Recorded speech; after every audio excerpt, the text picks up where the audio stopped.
dịka otu ụzọ a ga-esi wee kene ma nabatakwa ezi ọlụ ọ na-alụ n'iweta ezi mgbanwe n'isi obodo anyị bụ Ọka nakwa obodo dị gbara ya gburugburu nakwa iwulite ndị nọ n'ime ime obodo isonyesi ike n'ihe a na-eme. Otu onye nọsiri ike n'otu pati APGA n'Ọka Ward 2 Maazị Emmanuel Chisom emego ngagharị n'ebe dịgasị iche iche eji ọlụ n'Ọka bụkwana nke gọvanọ Chukwuma Soludo ji.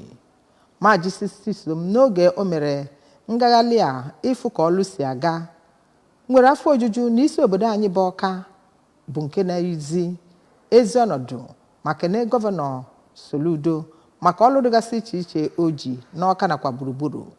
Ọ sị na a na-enweta iru ọfụ na-enweta mgbanwe ọfụ nke kụziri n'eziokwu na nkwa ahụ o kwere na ọ na-emezie. Ka anyị wetarakwa agha akụkọ a site na studio anyị. Kwupụtara nkwenye o nwere n'ebe gọvanọ Soludo nọ n'ihi na ezigbo ihe ọ na-eme na steeti a bụ nke ga-edozigharị ọtụtụ ndụ ndị Anambra. O mekwe ka amata na ụdịrị ọrụ mmepe a na-arụ na steeti a gbaa gburugburu bụ nke o kwuru na ọchịchị Soludo nke ugboro abụọ bụ nke a na-agaghị agbagha. Ọ nọkwa n'oge ahụ wee yọọ gọvanọ Soludo ka o cheta ụfọdụ ụzọ ndị ọzọ dị na ọkpụnọ iji wee mee ka o yikwe ibe ha.